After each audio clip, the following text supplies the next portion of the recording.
Okay, now we're gonna finish up the placing of the sounds placing. So again, repeating after me, trying to really feel what's going on when you make these sounds. Okay, we'll start with, we're kind of gonna go the alveolar. That's the next one in line after the front sounds. So if there's just one word, that means this is telling you the tongue is touching the alveolar ridge, right? So the tongue is touching right behind the teeth. There's kind of a bump. Your tongue is touching or coming close to that, all right? And so once again, our first three sounds, just like we had pabama, kaganga, here we have tadana. So this is the stops that are alveolar. The voiceless one first, ta, ta. So you can kind of see, ta. My tongue, the bottom of my tongue is up, right? Ta, ta. And then da, da, ta, da. Look the same. Ta, ta, ta, da, da. That's voiced. Da. And then na, same thing too. Ta, da, na. Right? You're doing the same thing. Ta, da, na. Na, only difference is the air is going out your nose, right? Ta, da, na, na. Goes out my nose.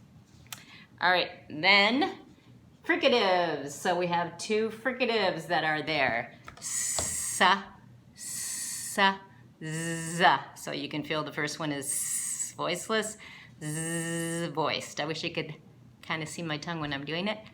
Sa, sa, da, za. I guess I pull my teeth together. It's interesting. I haven't watched how I make these sounds so often. All right, so ta, da, na, sa, sa, za.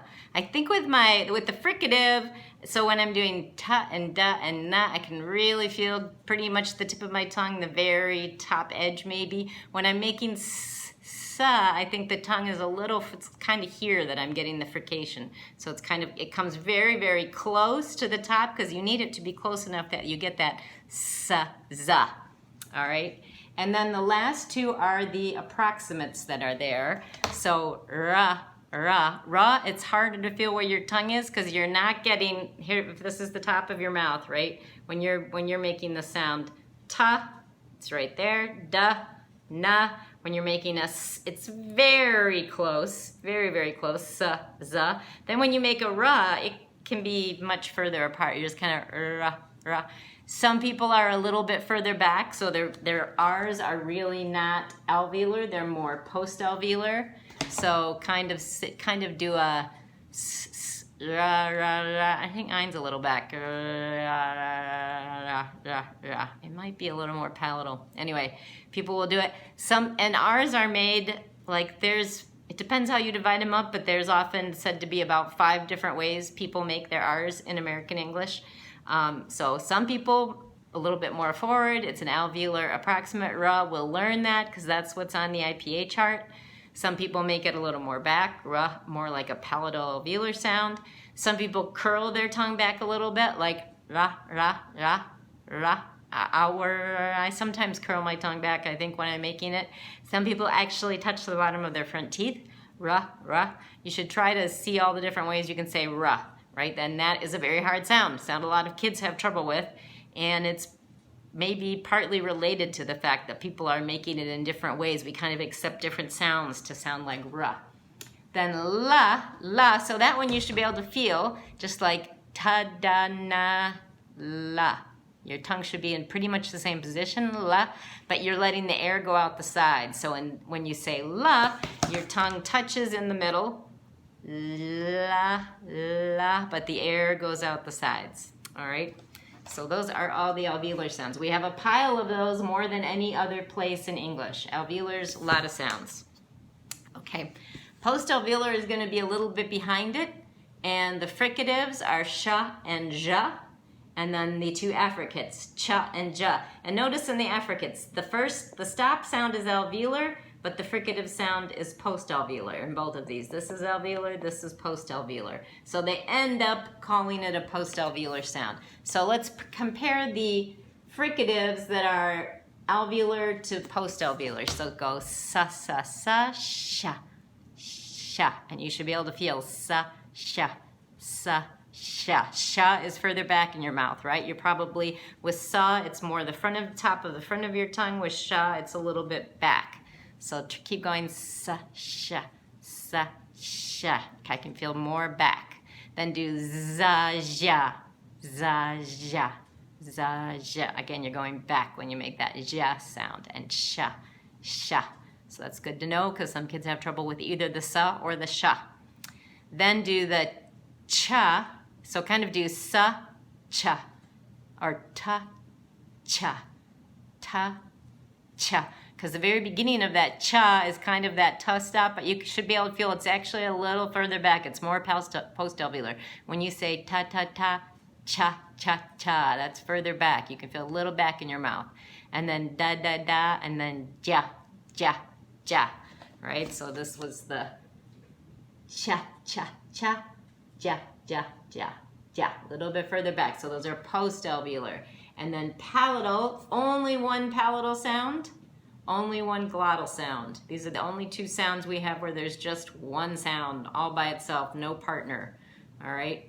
So the palatal one is ya. So kind of go from like, let's see, cha, cha, or ja, ja, yeah, yeah. And you should be able to feel you're further back. Yeah, yeah. It's really the more of the back of the tongue. Yeah, yeah. But then say ya, ga, ya, ga. And you should feel the ga is even further back, right? Ya, ga, ga, ga, ga, ya, ya, ga, ya, all right? Ya is a little bit further forward.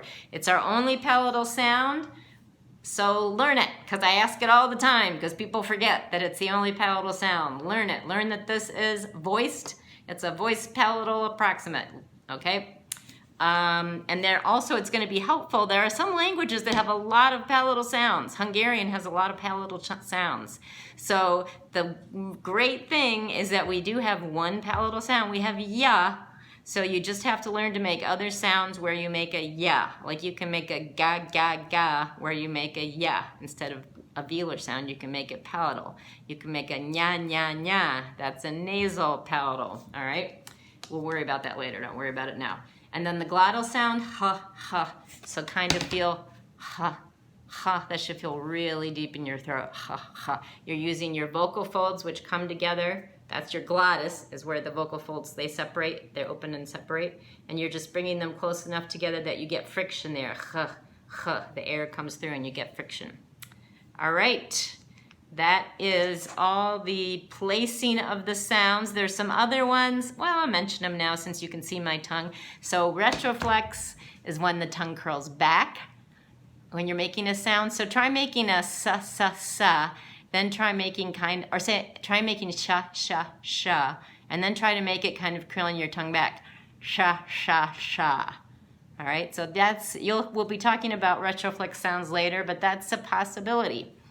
Then a uvular sound is further back than the velar. I'll just mention it now since you can see better. So to make a uvular sound, you're using that little hangy downy thing and your tongue is hitting back that instead of, so like if this is the top of your mouth, here's the front, here's the back, right? Alveolar ridge is up here, then palatal, then velar, your tongue, here's your tongue. Your tongue is using the back and hitting the velum, and then the uvula is you have that hangy downy thing and your tongue is hitting that, all right? So you have to learn to make that, you kind of go ka, make your ka, ga, ga, ka, ga. Ka is going to be the closest thing, ka, your back of your tongue is hitting your velum, ka, and then just try to go further back, ka, ka, ka, ka, ka, ka, ka, ka, and that's a uvular stop, ka, ka, ka, ka, okay? We'll be doing that later too, but just to get a sense, like there's further back stuff you can deal with. The pharynx is really in your throat, so pharyngeal sounds are super hard. I can't do them very well, but they're kind of gargly sounds, like right when you get way down there. All right, that's it.